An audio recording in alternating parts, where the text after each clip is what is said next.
Thank you, Samarjit, for joining in the Geeky Pod with Manas and giving your time for this session. Thank you so much, Manush, for having me in your wonderful show. The pleasure is all mine. Okay. So, what are you up to nowadays, if you can say? Okay, so career-wise, so currently, very recently, I have moved to the product management, the database product management domain of my current organization.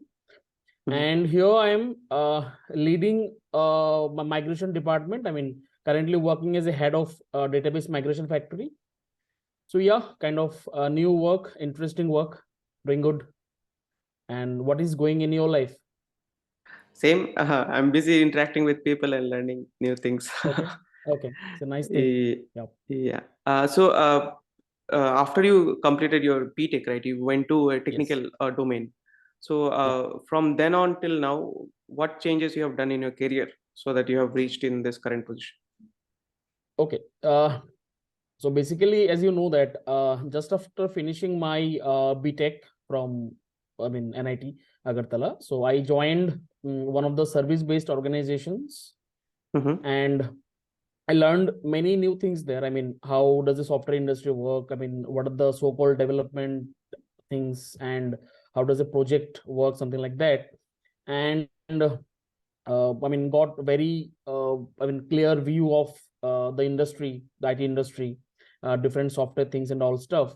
Then after spending around 3 years in that organization, I decided to switch to another product-based organization.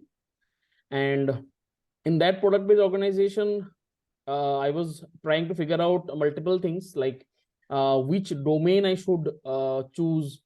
And just to figure out those things, I worked on various domains. Starting from development, then consulting, then knowledge management. And in between, when I realized that maybe, in terms of career advancement, or to, gain some leadership skills, I need to do an MBA. So I have done my research on various things and joined an organization, a college. And then in parallel, I was doing my postgraduate program in management and currently pursuing the Global MBA as well. So then, as soon as I've completed my postgraduate program in management from IMT Ghaziabad, so I made another switch into product management. And it actually helped me in this career transition. So if I want to phrase it in a single line, that before getting into this management domain, I have checked various other domains available, and where I can really match my skills, or where I enjoy my work, something like that.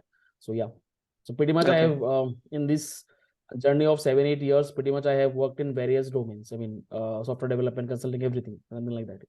Basically, you had flavor of all SDLC. Yeah, I just wanted to, because I was not quite sure. Maybe still I'm not, but I have a little bit more clarity now. But I was not quite sure that, maybe it was not giving me enough satisfaction, a particular domain or something like that. I wanted to explore more things. I still want to explore many other things. But now, after doing the postgraduate program in management, I have a little bit more clarity on different things. So this is what I am saying, basically. Okay. So like you mentioned that you have completed your management degree. So what prompted you to go for management degree? Because you are already in a technical domain. So from then on to higher position. Yeah. So obviously one thing is like, I wanted to explore the scope of career advancement. And one thing I realized, that I'm always very curious about multiple things. Okay. So, when I was working as a software developer, I was enjoying my work, but I was not getting that, what do you say, feel of satisfaction. Okay. At the end of the day, I wanted to know more. How the software I'm developing, how is it going into the market? Why people are buying it? Because when I was in that development domain, I was just building softwares or giving consultation, something like that, but not beyond that point. I always wanted to know, what happens when my team develops the software, then what are the next steps? So then after doing a lot of research, then I got to know that, okay, if I get into that management domain, or I mean business administration kind of thing, then I'll get other flavors of it. I mean, how a corporate works, I mean, how these policies are built, how you, I mean, negotiate with partners to, or convince them to buy your product, something like that. I wanted to have that flavor. So, and also it was not very much possible for me at that point in time to leave my job and go for a full-time MBA kind of thing. So after doing a lot of research, after talking to multiple people, I got to know that, okay, maybe I mean doing MBA in parallel, I mean online or virtual MBA would help me in achieving the goals I'm having, or at least I mean get a clear idea in my mind that, okay, this is what I want to do, and this is why I want to do it, something like that. Yeah, Okay. that's why I opted for this one. Yeah. Okay. So you mentioned that you have done, I mean, virtual MBA. So was it your current company sponsored? Okay, so though, okay, let me just give you a clear idea about it. I have I mean, this is a dual degree program which I opted for. It I mean, it includes postgraduate program in management, this certificate, plus a global MBA certificate. Okay, so my postgraduate program in management has been completed. I received the certificate already. My global MBA is I'm still doing it. I mean, it will be completed in a few months, in coming months. And the second thing is like whether my organization has sponsored this degree or not. No, I mean, there was a scope of getting sponsorship, but I have not taken it, because then there are some other terms and conditions involved, and so which I did not want to get into. So I did not I mean go for that sponsorship kind of thing. It was a bit hectic for me to manage my work, and I mean along with this parallel MBA, but I believe that, or what I feel that it was worth it, to be very honest. So yeah, no sponsorship, done it on my own. Yeah. Okay. So, as you have mentioned already, there is a post graduation part and there is a global MBA. So, how is it different from the conventional MBA and the virtual MBA? How both are different from each other? Okay. So when we talk about conventional MBAs, I mean, we know that there are many colleges offering a full-time MBA program. Okay. But again, among those many colleges, we prefer like certain IIMs or Accelerate, something like that. I mean, the flagship colleges offering flagship courses. Again, the case is same for online MBAs as well. There are many organizations who offer online MBAs, but I mean, each and every organization doesn't offer you that quality of education. Okay, I mean, you'll not get I mean the foolproof program in online mode also. So the basic difference is like if you are doing your online MBA from a good reputed college, then the only difference is there that you are doing all the things virtually. That's it. Every other curriculum is same. But in terms of flexibility, while you are doing online MBA, you will be more flexible towards the curriculum thing and all. You can postpone a few things. Okay, so there is no rigid timelines. I mean, there are rigid timelines, but you can negotiate on those timelines, because they know that the batch which is doing the online MBA, they are all working professionals mainly. So they have set up the curriculum in a way that all the working professionals get the flexibility of doing, continuing this course at their own pace. Okay, so something like that. And the cost is a little bit on the lower side as compared to the conventional MBA programs. Okay, so I mean, again, it depends what is your ambition. Okay, if you want to be a part of that commercial aspect of this conventional MBA, that you just finish your course and then get into that domain of getting placements and all stuff, maybe you should go for a conventional MBA. But for me, online MBA was preferred because I wanted to switch inside my organization. To be very honest, I mean, to higher up the ladder inside my organization. I didn't want to go outside the organization, and I mean, because I had a different kind of mindset that if I do it, I'm doing it for my own learning, so that I can grow as a person. To be very honest, I did not have any other expectation other than getting a good learning out of it. So that's why I opted for it, and this is how it is different. I mean, you will get to know every aspect of MBA program, but everything will be happening virtually. So that's the difference. Okay. Okay. So when you say everything will be happening virtually, so is it like normally in conventional full-time course, everyday classes happens, right? So is it like that, or it happens on weekends? Yeah, so the curriculum is set in a way that you have to spend at least 5 6 hours 7 hours every day.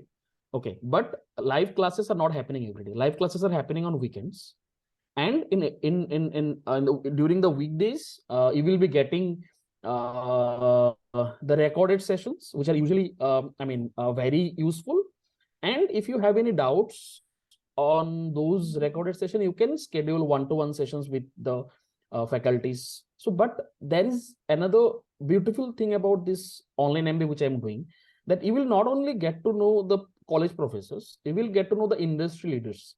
So if I name few startups or few companies which are doing really well, like Flipkart or Amazon, something like that, we get people or leaders from those organizations who come and teach us, various aspects of the startups, or how industry works, something like that. So we get many flavors here.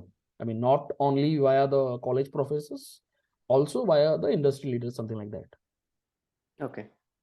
Okay. So when you say MBA, like MBA has different aspects. Like someone goes for HR, someone goes for marketing, someone goes for sales, Yes. right? So which domain you have chosen? Okay. So Or if you can I have elaborate, chosen. because in MBA also in broader category, how many are there? Yeah. So there are multiple categories now with this online MBA thing growing rapidly. So there are many other categories included recently. Okay, like if I talk about the formal categories, something like general management is one. Then is HR. Okay, then the third thing is, you can say, the finance, and then leadership and strategy. So my area of expertise or domain is leadership and strategy. Okay, and general management. So this is my area. And now with the advancement of this online technology, online e-learning things, so there are many other things, many other domains like digital marketing, entrepreneurship. You can do 18 months, 16 months MBAs and all stuff. So these are basically the primary what do you say specialization branches of this MBA domain of thing. Okay. Now, you mentioned that two part of this online degree, right? So what is that Yeah. global MBA? What do you mean by global MBA? Is it kind of GMAT? Yeah. Okay. So the global MBA, like this core, the degree will be accepted in India as well as in, what do you say, globally across many countries. Okay. Mhm. And in this global MBA, it will be taught the international business as a Mhm. part of a main aspect of the second year program. Okay. So this is all about the global MBA. You will be working on different global projects. Okay. Here, but the main part is the degree will be accepted throughout any country, something like that. Who all are part of this accreditation approval process. Okay. Okay. Okay. Understood. You can consider it as a normal MBA only, but this term global, makes it more relevant for you to apply for different positions across the globe. That's it. Okay. So with this advent of this e-learning and degree virtual degrees, do you think in future most of the degrees which are available right now, like bachelor's degree and master's degree, those will also, there is a chance that technical degrees I'm mentioning will also become online, or maybe it's already there? Okay. There are many degrees available, not only the management degrees, and there are many technical degrees available online. But I will not say that it is certainly the future of education. We should not see it this way, but maybe we can make it a hybrid learning kind of experience. Where traditional schools or colleges can have a flavor of certain part of it. It would be a hybrid model that people are going to colleges also taking advantage of this online courses and stuff like that. So the colleges, the schools need to adapt these things. Okay. And also when we talk about the online courses or in learning, it is something like it can be successful when where the infrastructure is good. Okay. If we talk about metro cities and all stuff, the infrastructure is good. You have a good flawless internet access, you can make it a success there. But what about the rural areas? Okay, where people are not even having a good flavor of internet, the access is not that much good. So I mean, it should not be that okay, from tomorrow onwards everything will be online. It should not be like that. But I mean, it should inspire the government to, I mean, develop the infrastructure and then make it a hybrid kind of thing where you will get both the flavors. But obviously, one thing is there that I mean, going to a physical college and having the flavor of these things, that sitting with your fellow college mates and batchmates and having a class, this is a complete different kind of Experience. experience. So people should have it. Yeah. Okay. So at this current situation, so what do you think people should keep in mind before they start up for any higher study or higher degree? What should they go for? Like what should motivate them so that they go for a particular degree? Okay. I mean, there are many motivating factors, but one thing I would like to tell, that before you decide on taking up in a higher studies, something like that, it should not be that your friend is doing it, that's why you are doing it. Should not be that, obviously, for sure. But if you should do it, if you really want to do it, if you see a value of doing it, because it is not sure if your friend has got a good opportunity after completing the course, and you will also be getting that opportunity. I mean, it is not certainly sure. Okay, no one is giving you that assurance. So you'll be, if you are not liking the course, if you're just doing it for the sake of doing it, then don't do it. You invest your time and energy in doing other things. Okay, so I mean, I'm not sure whether I should give my example here, but I have invested around 5 to 6 years time just to think whether I should do the MBA or not. When I felt that it is ideal for me to do it now, and I know myself, and I thought that yeah, even if I do it from a college which is not in India, I mean, even if I do it via online, it would not impact me, because I know that I'm doing it to learn more about the program. Okay, I mean, how does this business administration works and all stuff like that. So so I was confident in that side. That was, I have opted for this course. I mean, if you are willing to do it, do it. I mean, if you really want to do, then only you do it. Otherwise, you don't do it. This is what I wanted to say. Okay. Yeah. So you'll see there is a trend. I mean, it's not new, but it was there from long time. Either you go for MS or you go for MBA. Yeah. Right. So these two have become an escape mechanism for techies like us. Right. So, but it should not be like if your friend is going, you're also going, right? So there should be a particular purpose behind which you are running, and Absolutely. So, Absolutely. Yeah. So as you mentioned that you are into leadership category of MBA, you are doing that already. So do you think that startups which are coming up right now in India, so a lot of startups are coming up daily, almost at a rate, and a lot of startups are getting closed as well. So do you think there is a lack of leadership capabilities in the founders, which is causing this trend? Yeah. So again, the thing here is, as I have not started in the organization, so maybe I am not the right person to comment on the leadership skills. But one thing is there, that obviously we know that India is a startup hub now, and there are many unicorns being built and all stuff. But I mean, as an active investor in the stock market, and what do you say, as a leader in my organization, working on many other things. So I can say one thing here, that Indian startup ecosystem is good, but many startups are struggling because of that revenue generation model, or in terms of getting enough infrastructure support and all stuff. So that's why they are not succeeding the way they are supposed to succeed. Okay, and obviously it is happening due to the leaders lack in that management skill, something like that, because leaders are not managing their resources properly. When they are generating a hit in a particular quarter, or they are taking resources, they are onboarding resources, and then again when the loss hits them, they just fire people, something like that. So ideally it should not be the case. We have recently seen many organizations across the globe have done the same thing. I mean, it is not only about new age startups, like the startups which are there. I mean, who have become now a full-fledged organization. They have also done the same thing. I mean, they have hired many people when the profit was sky high or skyrocketing, something like that. And then when they hit a certain number in terms of loss, they have fired people. Okay, ideally, it should not be the case. And if we want to give examples of good leadership skills, I mean, we can take a name like company like Zoho, where they have openly told that firing people would be the last option, to be very honest. I mean, we will, I mean, manage our expenses this way that we are not in the process of hiring and firing people. Okay. So yeah, I mean, the point which you have raised, yes, there is a lack in that leadership skills. I mean, people are not, managing the organizations well. They're not planning their expenses well. That is why this is happening. Otherwise, if you plan it properly, so there will be no need of firing people. I mean, something like that. Yeah. Okay. So having said all this, so what do you think of the current startup ecosystem in India? Like, where is it going?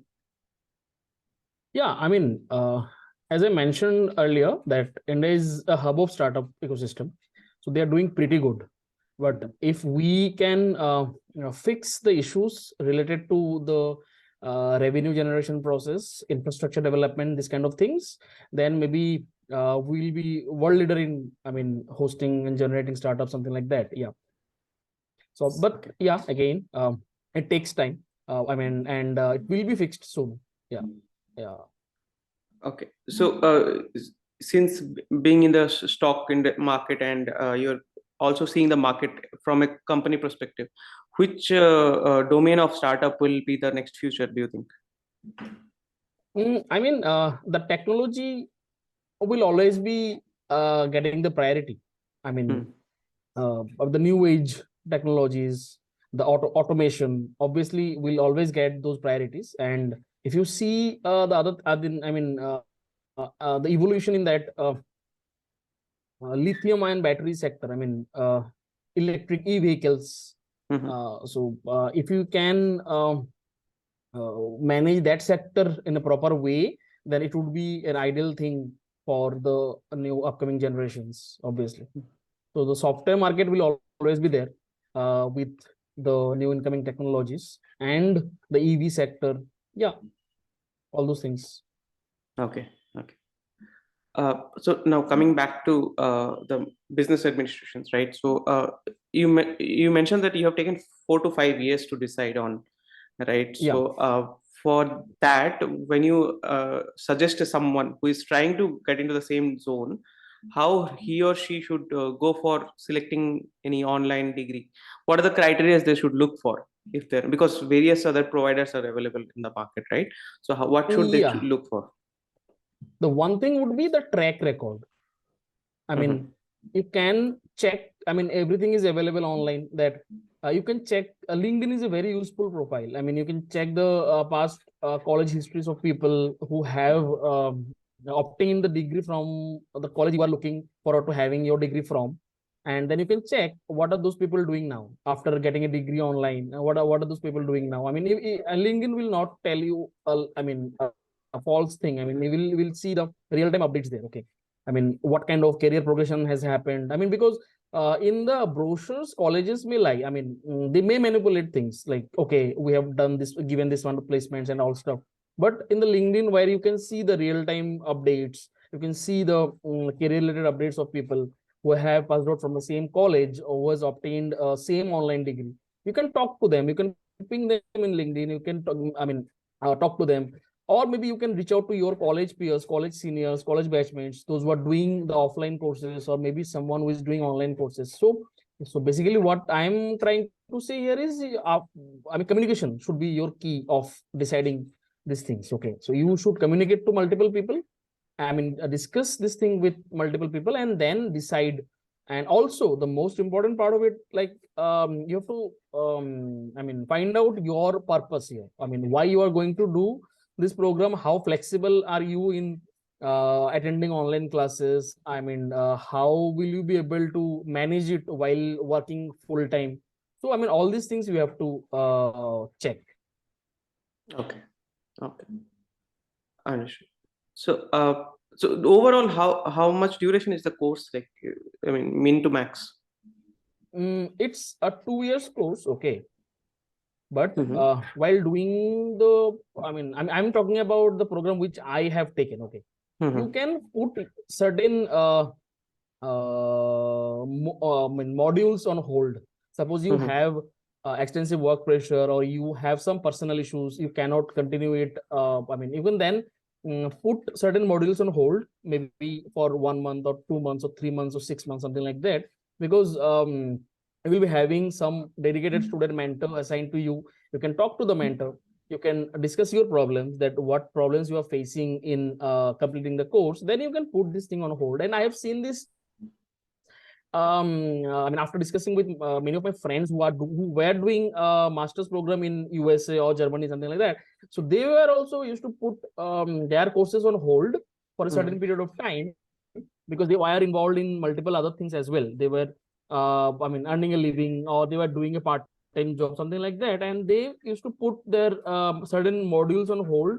But there is a timeline that you have to finish it within 5 years of time or 3 years of time, something like that. It varies college to college, but yeah, you can put things on hold, because again, we have to remember, when we are doing an online MBA or executive MBA, we are working professionals. We have some certain commitments to fulfill. So doing everything exactly within 2 years maybe not possible always, but yeah, there are flexible, as I mentioned, that online courses give you a good flexibility, where you can choose your own curriculum things and all. Okay. Okay. Yeah. So, But it's a 2 year program. it's a 2-year program. Okay. Okay. Yeah. So, in terms of work, right? So when you manage your work, also your education, also. So there are certain countries which has adopted 3-day per week work policy. Yeah. Like you, Yeah. UK recently successfully conducted with the Yeah. 400 companies and all.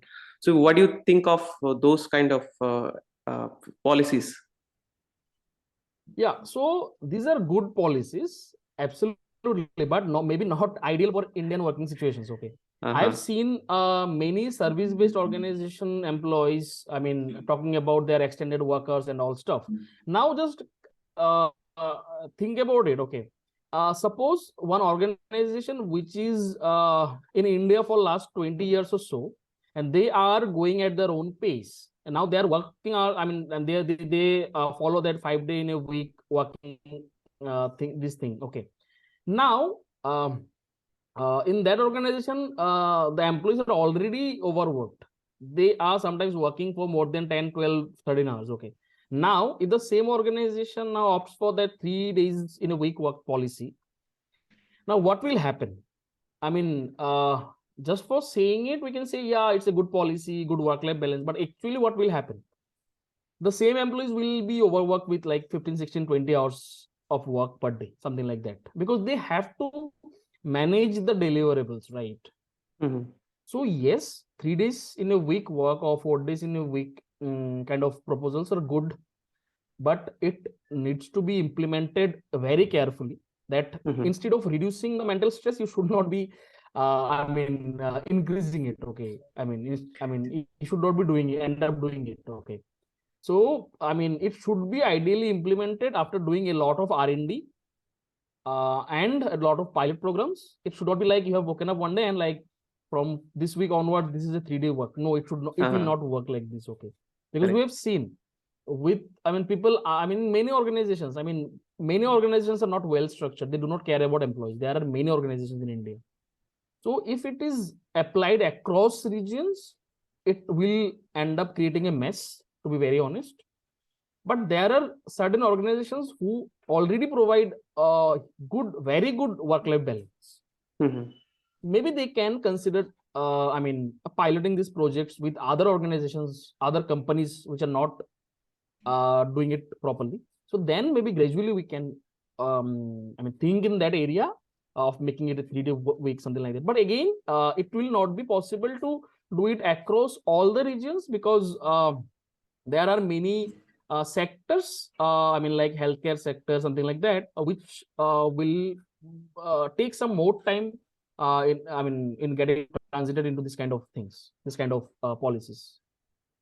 Okay. Yeah. So as you mentioned, the Indians as a whole, as ecosystem of IT companies or private companies, are overworked, right? So do you think that Yeah, is causing mental health issues? Because I have seen people who are absolutely. suffering from various diseases because of stress and mental health. Yeah, absolutely. I mean, and the second thing is, most of the Indians are not paid well. I mean, if you Mhm. are paid well, even if there is a stress, I mean, it will not impact you that much for a longer period of time, maybe sometimes. I mean, ideally, I mean, if you're overworked, then obviously it will impact your mental health for sure. But again, I mean, along with this overwork kind of situation, you are not getting paid well. So then, I mean, where will it go? I mean, where will the stress go? I mean, obviously it will impact you. Yes, yes, this is impacting people. And I have seen now many organizations are taking care of these things, and it's a good initiative. But it is not happening across all the cities, across all the organizations. No, but ideally, it should be done across all the organizations. I mean, government should take care of it. I mean, so that employees are treated well, they are paid well. There should be a pay parity, which is not there clearly. That's why Mhm. we see that in Indian service-based organizations, they get many support projects, development projects. They hire a lot of people altogether, but they do not pay them well. If I mean, I have seen. I mean, recently I've seen many of the organizations. I'm not obviously taking the names, offering. I mean, freshers a 3.5, 3.6 LPA as salary. It was Mhm. there 8 years ago also. It was they were offering 3.5 LPA 8 years ago also. But Correct. I mean, how can you do it? I mean, considering the inflation and this, I mean, increase in prices, how can you do it to the people? I mean, so I mean, they should be working on the moral values first, before overworking people with these things. Yeah, I mean, I think government should interfere in all those things, in strategizing the manpower management, this kind of things. Yeah, and the organizations should have a very good leadership in the supervisory board, so that they can decide these factors. Because at the end of the day, the organizations, what the kind of revenue they are generating, it all because of the employees, their manpower. Mhm. Okay, so if Mhm. you do not treat your manpower well, then how will you succeed in your area? So yeah, it should be like that. And everyone should take references from the European companies who treat their employees really well. Most of the European companies, because their labor laws are very strict. So yeah, I Mhm. mean, take inspiration from them, the India based organizations mainly. Okay. Yeah. So other than your work life and your, I mean, course that you are undergoing, so do you have this habit of studying books, reading books? Yes, yes, yes. I do read a lot of books recently. I mean, due to work pressure and this, I mean, MBA, so I have reduced this thing. But I have a habit of reading books. I mean, yeah. So Yeah. I So take inspiration from books. Yeah. so in that case, like, what kind of books that you like to read, and if you have any books in your mind which you would like to suggest me to read or someone who is watching this video to read. Yeah, I mean, the Netflix founder read his things. I mean, you will get a no rules book. That's one of the books. And there is one book on entrepreneurship by Subrata Bakchi. You can read those books. These are very good books. And very recently, I have come across another book called Doglapan by our very famous Shark Tank Ashneer. India shark, that Ashton Grover. So it Yeah. will the Doglapan book. The name seems funny, but I mean, I cannot remember. I mean, a book which I've read very recently, which has that much of fun in it. I mean, it is very what do you say? Very much interesting to read. You will not feel low at any point. It's a good read throughout. Mhm. Okay. Okay. Okay. Now, uh, what will you suggest yourself, given a chance, given a time machine, you go back in time, what will you suggest your younger self? What you could have done better that you did not do? What will you suggest yourself, younger self? Okay. So initially, when I was starting my career in this IT industry, or maybe during my college days, I used to a lot of think about this thing. I mean, what people will think. I mean, that log kya kahenge zone. So now when I am growing in my career, I have understood or realized it, I would say, that it doesn't matter. So, so I would suggest this to the people who are just going out of college. I would have given this suggestion to my younger self also, that don't get into that zone of log kya kahenge or what people will think, Mhm. and don't take life way too much seriously. Okay, this is life. You should be running at your own pace. You should be doing things which are like good for you. If you enjoy your work, if you are enjoying a particular thing, you should continue doing it. Not an issue. You should not take life too seriously, stating that okay, he's achieving that much amount of things, and why I'm not doing it. Maybe you will do it. Eventually, you will end up doing it. It's fine, but take it lightly. Take things lightly. Um, don't yourself with multiple things altogether. If you are willing to do something, you do it. If you're not willing to do something, don't do it. That's fine. That's completely fine. But don't do things just because someone else is doing it or everyone else is doing it. So don't do it. Yeah, this kind of guidance I'd be happy to give it to the younger generation. Yeah. Okay. Okay. So with this, we're at the end of our session today. Thank you, Samarjit, for sharing all your views and opinions. Yeah, thank you so much, Manush, for inviting me on your podcast. It was a nice interaction. I think we have spoken for that long after so many years, maybe. Yeah. So I Yeah. really appreciate you doing this, and your channel is really helping a lot of people. So may you get a lot of progress in this domain, and yeah, all the best, Manush, for your Thank you. this endeavor. Thank you so much, Thank you. Manush. Bye bye. Bye bye.